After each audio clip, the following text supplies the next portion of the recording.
boa tarde. Bem-vindos a mais um episódio do podcast da Bebé Arquesete. Hoje temos a nossa convidada, Bárbara Ramos Dias, que nos vem falar de um tema muito especial, que é a psicologia na fase da adolescência e que certamente vai ajudar muitos papás em casa, e não só os papás, os avós, os tios, no seio familiar. Fiquem aí desse lado a assistir a algumas questões muito problemáticas, principalmente neste regresso às aulas, as rotinas, as alterações do sono, as birras, os conflitos entre os papás, a nova educadora, a nova professora, a nova escola. Fiquem aí desse lado e não percam o novo episódio da Bebé Arquesete. Olá, Bárbara. Muito boa tarde. Obrigada. Muito obrigada por ter aceito o nosso convite. Obrigada eu. E por nos trazer este tema que está muito em cima da mesa, principalmente agora com esta nova mudança de rotinas, que é o regresso à escola, não é? Uhum. E que muitos dos papás lá em casa provavelmente se devem estar a rever com alterações de horários, alterações de hábitos e rotinas, os seus filhotes um bocadinho ansiosos porque vai começar um novo ano escolar. Mas afinal, o que é isto da fase da adolescência e as suas complicações e alterações, Bárbara? Será que nos consegue elucidar um bocadinho? Em termos de início de aulas? Por exemplo. Pronto, o que eu tenho sentido mais em consultório da ansiedade dos adolescentes é como é que vai ser o início, o reencontrar os amigos, o estarem de facto sem máscara, porque é a primeira vez que vão estar sem máscara e nós temos muitos adolescentes escondidos atrás da máscara, ou porque achavam que tinham um nariz grande, ou porque achavam que tinham uma boca feia, ou porque usavam um aparelho e portanto escondiam-se atrás da máscara. Este ano não há máscara, não é? E portanto é uma nova realidade para os adolescentes. Estão muito ansiosos com a questão dos exames, com a questão das notas, de levantarem as notas, e também não nos podemos esquecer que vêm das férias, após muitas discussões, muitos gritos,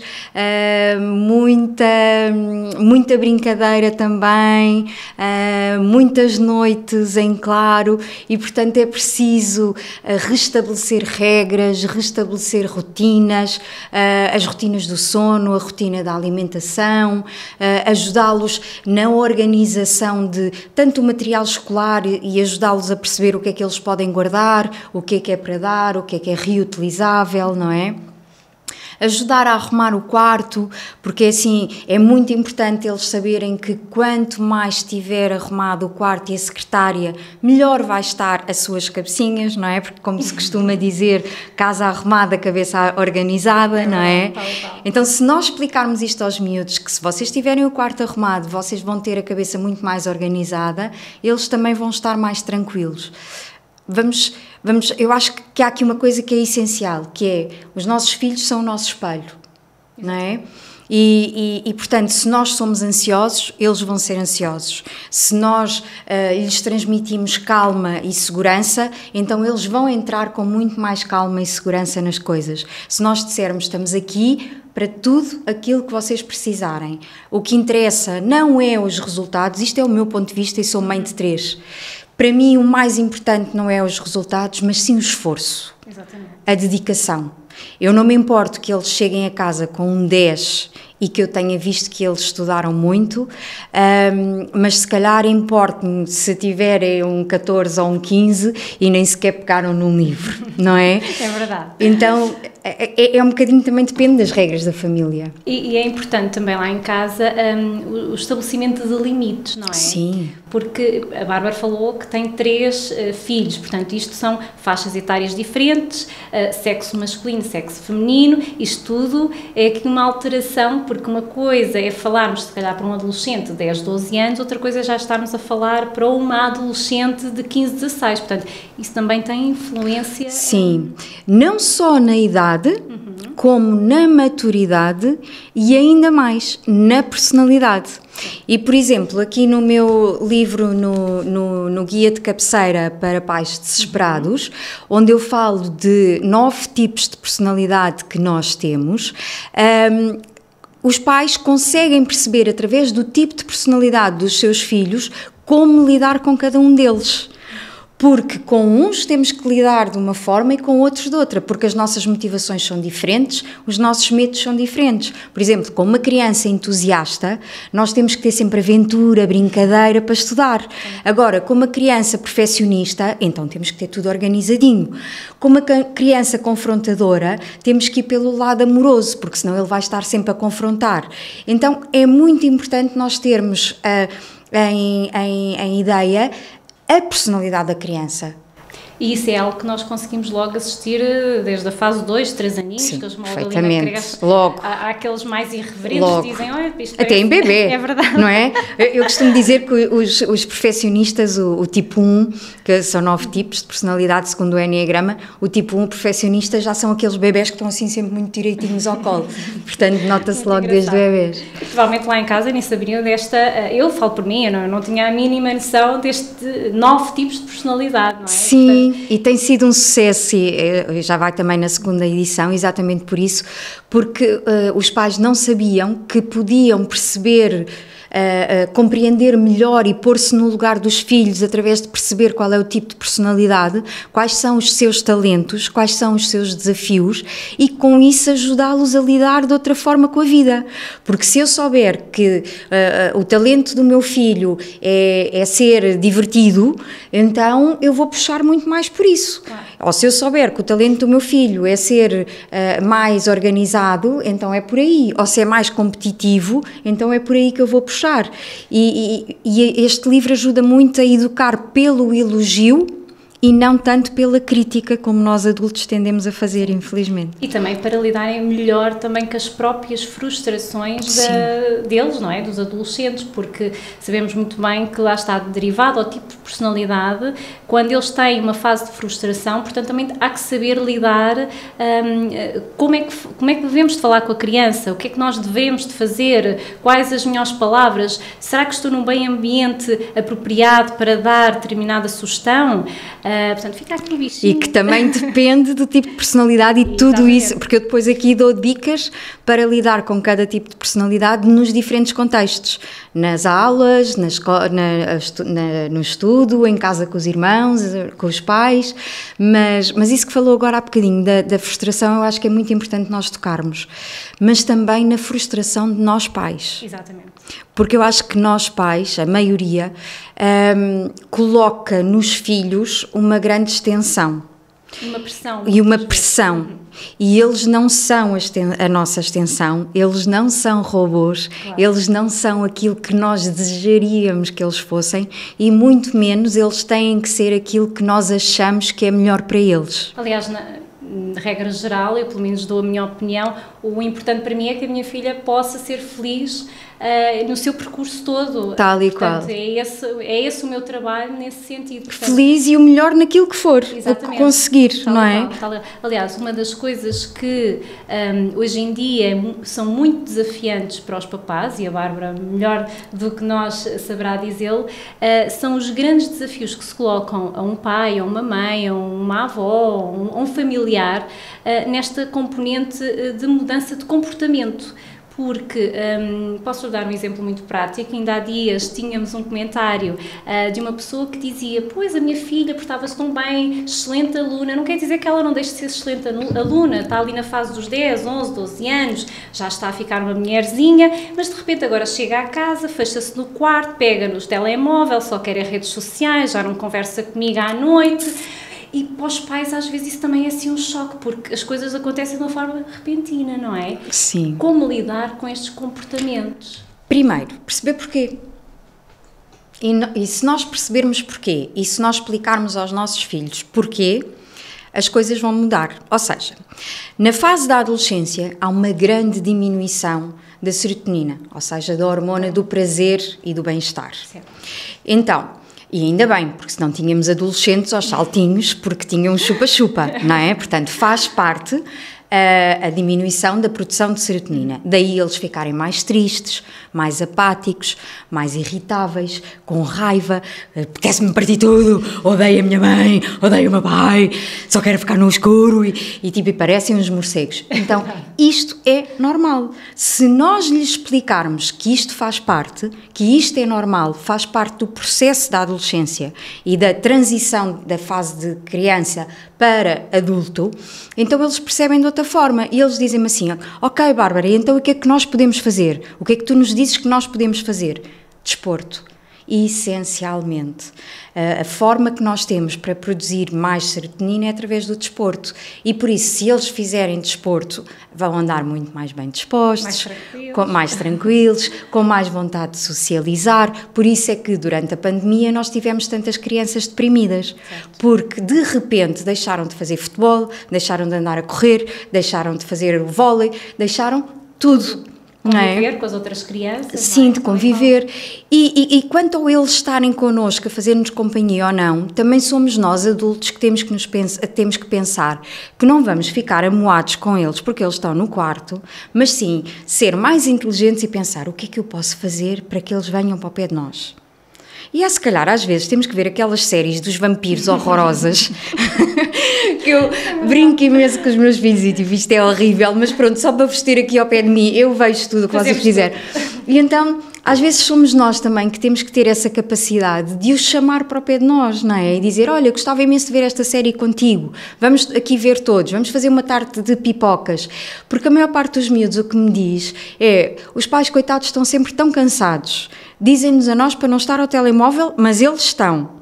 Portanto, que exemplo é que nos estão a dar? E depois, ou estão a ver notícias, que é uma seca, ou estão a ver as coisas que eles gostam e que não nos interessam nada, então para que é que nós estamos ali ao lado, sem fazer nada, sentados no sofá? Só a fazer de bibelô? Não, então para isso estou no meu quarto e estou a fazer as coisas que eu gosto.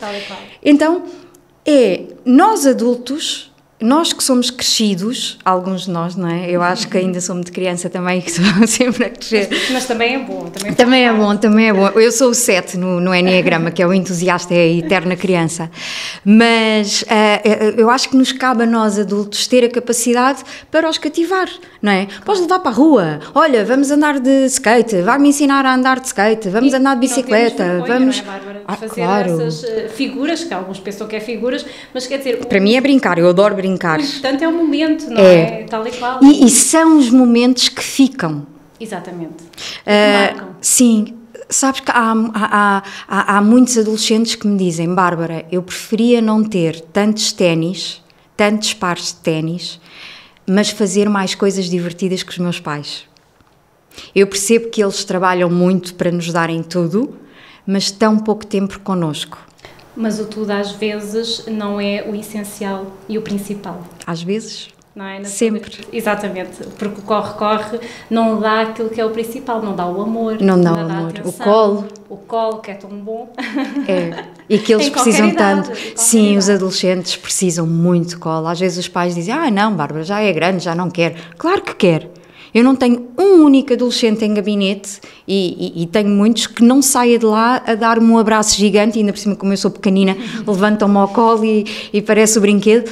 Eles precisam de muito colo, eles precisam de muita atenção.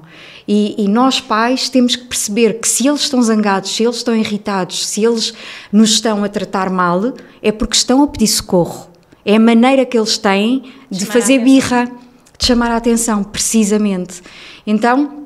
eu costumo brincar e dizer, quanto pior eles se portam, mais precisam de colo. Bárbara, lá para casa, para os papás perceberem, se eventualmente precisarem, podem ter sempre uma consulta com a Bárbara. Sim. Futuramente também vamos ter as consultas da Bárbara para ajudar os papás na nossa plataforma BBArc7, mas este tipo de consultas faz todo o sentido numa primeira fase, porque é importante também que os pais cada vez mais percebam que têm que pedir ajuda, têm que procurar Sem ajuda. dúvida. E tem havido um grande aumento. Eu acho que é muito positivo. Eu tenho muitos pais no Instagram, por acaso é onde mais me pedem ajuda, e o meu Instagram é aberto, é Bárbara Ramos Dias, que me pedem diariamente, Bárbara, tenho uma filha assim, assim, assim, assim, o que é que achas que posso fazer? Olha, o meu filho não sei o que, sou mãe de 4 isto, isto e aquilo e o outro. E eu vou respondendo às mensagens e vou ajudando as pessoas. Tenho também um grupo gratuito que se chama Pais Chatos com Prazer, que é um grupo do WhatsApp, que é por convite e que vamos crescendo, em que fazemos também partilha das nossas experiências, porque as minhas dúvidas são as suas dúvidas e são as dúvidas de todas as outras pessoas. Então ali é engraçado que os pais pensam, ai que engraçado, então não sou a única que me sinto assim, ai não é a única a minha filha que me responde mal e que deixa tudo desarrumado, ai Bárbara que bom, então e como é que eu faço? E dê-me lá dicas para isto e dá-me lá dicas para aquilo, olha acrescenta a minha amiga. Então é bom. É bom, um apoio. É porque ajudarmos-nos, não é? Claro que sim. E depois há outras particularidades, nós estamos aqui a falar a nível comportamental e no próprio desenvolvimento, mas depois há outras particularidades que muitas das vezes os pais também precisam de apoio, começa logo desde o bebê, que é a questão da alimentação.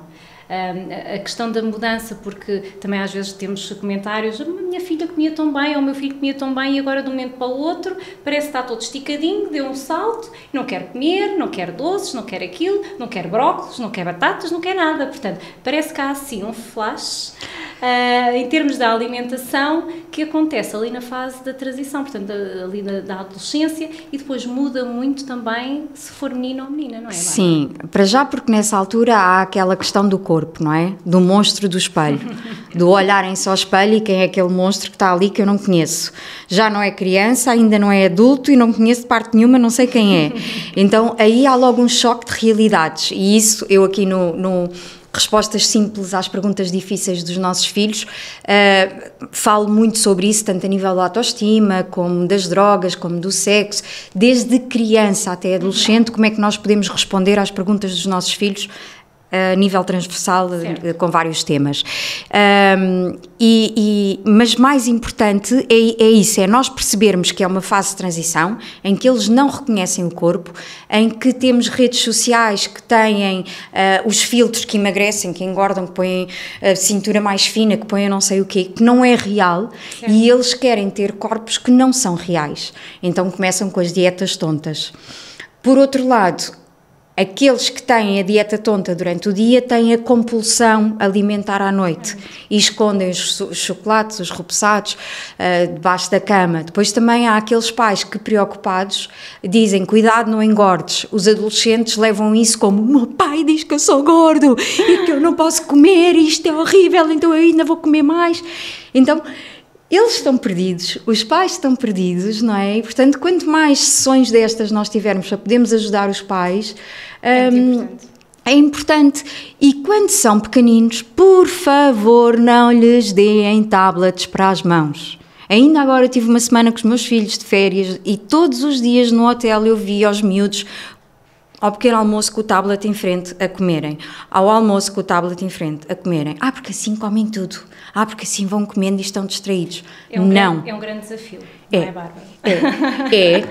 Porque eles aprendem desde pequeninos que o tablet resolve tudo. E a associar, digamos que, por exemplo, a fase do convívio familiar. Familiar é zero. Exatamente. Eles têm que brincar com os alimentos. Suja-se, paciência, a máquina limpa. Exatamente. Eles têm que mexer nos brócolos. Os meus filhos adoram brócolos porque desde pequenino diziam que eram árvores. Então é mexer, é brincar, é tocar, é pôr pratos coloridos, é ter as cenouras baby, é ter os tomates.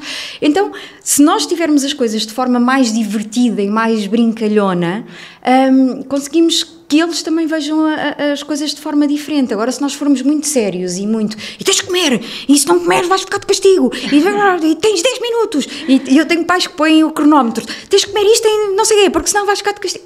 É o stress. Isto é uma pressão. Quem é que come assim? Ponham-me lá um cronómetro para eu comer assim a ver se eu como. Não como, não é? Então, claro que há crianças que são diferentes e que não são tão confrontadoras é verdade. como eu, por exemplo, fui. Até porque muitas das vezes os papás pensam que estão a fazer o correto, mas ao fim e ao cabo acabam por criar mais pressão. E muitas das vezes o que nós vemos é que algumas crianças até chegam ali aos 15, 16 anos, mas já estão tão apreensivas, não é? Pelos aqueles últimos anos de não faças isto, não vais para ali, cuidado com isto. Portanto, parece que constantemente estão a ser vigiadas, não é? Portanto, isso também e não faz avaliadas. E avaliadas, tal e qual. E depois chegam ao seio escolar, depois também tem aquela pressão de obter, lá está, as tais notas. Nunca vou ser aquilo que o meu pai quer, nunca vou chegar àquilo que a minha mãe deseja. Para mim é muito difícil, eu nunca vou ser boa o suficiente. E os pais, coitados, não fazem isto por mal e dizem: Bárbara, mas eu só disse isso para melhor, para picar, para que eles fossem melhores, para incentivar, não é? Mas o que acontece é que eles ficam a sentirem-se pressionados e o resultado é precisamente o contrário. Bárbara, há aqui uma sensação, por vezes, dos próprios pais, a nível de culpa, não é? Parece que eu já fiz isto, já segui aquela recomendação, eu já fui ao psicólogo, já fui ao terapeuta, eu já fui ao pediatra, eu já fui a todo lado. Ao bruxo! Eu tenho pessoas que me dizem tudo. E nada resulta! Portanto, eu continuo com um diabinho ou com uma diabinha lá em casa. Não há culpa. Isso é logo o que eu digo aos pais, é assim, não há culpa. Eu trabalho com adolescentes, sim, o meu foco são os adolescentes, mas eu digo sempre aos pais, atenção que eu trabalho com os adolescentes e com os pais. Para mim só me faz sentido trabalhar em articulação, ok? Eu sei que há colegas meus que acham que não é esse o ponto de vista deles, mas o meu... a minha maneira de trabalhar é assim e eu aviso logo os pais, eu gosto de falar com os pais. Não é obviamente para dizer aquilo que os filhos partilham comigo, mas sim para dar linhas orientadoras. E uma dessas é a culpa. Não existe culpa, nós fazemos aquilo que melhor sabemos. Nós todos os dias vamos aprendendo um bocadinho mais. E se calhar não resulta desta forma, então vamos experimentar daquela outra forma. E é essas dicas que eu também vou dando aos pais. Ok, não resultou assim, vamos experimentar assado. E vamos experimentando até conseguirmos de facto. Mas tem que ser um trabalho conjunto. Claro, para resultar, senão também não... E sem culpa. Exatamente. Não há culpa. Fazemos o melhor que sabemos e conseguimos. Bárbara, para finalizar, temos aqui, falámos já dos outros 2 livros, vamos falar agora aqui um bocadinho deste, muito rapidamente, portanto foi o último livro que a Bárbara lançou, que também vai estar disponível na nossa plataforma, Consegues Tudo o que Queres.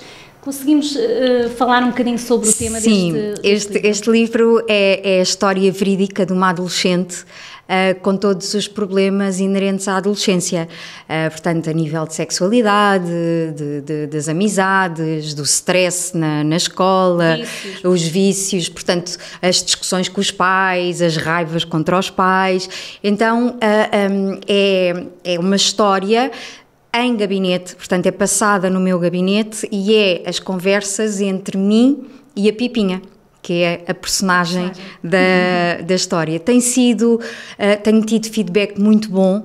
Porquê? Porque os adolescentes identificam-se com a Pipinha e dizem: que bom, Bárbara, que eu assim percebi que não sou única. E além disso, tu dás imensas dicas que eu já experimentei e que de facto resultam. Certo.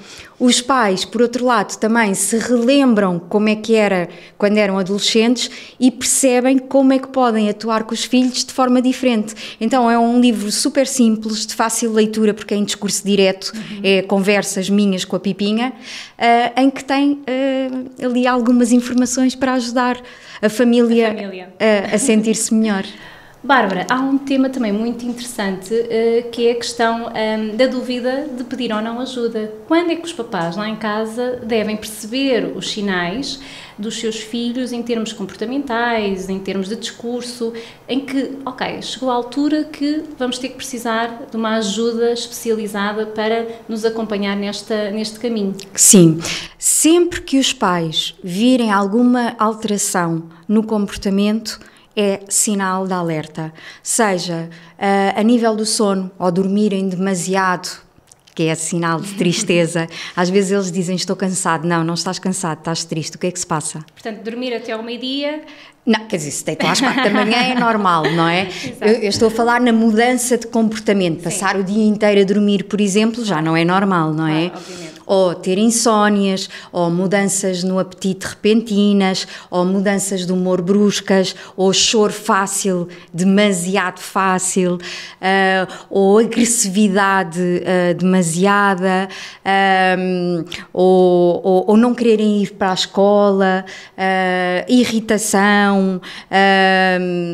doenças atrás de doenças. quando eles têm muitas doenças de seguida. Portanto, todas essas alterações de comportamento são sinais de que eles precisam de ajuda. E muitas vezes resolvemos a questão, o desafio, apenas a falar com os pais, porque alertando os pais, ajudando os pais, dando dicas aos pais para lidarem com a questão, as crianças também mudam como tal o espelho, como falámos há pouco. Tal e qual. Bárbara, muito obrigada por estas dicas, que lá em casa certamente são extremamente importantes. Fica aqui o alerta e aí em casa já sabem, acompanhem a BB ARC7, acompanhem o nosso canal, subscrevam e certamente vão conhecer muitas mais novidades aqui com a Bárbara e com a BB ARC7. Até já!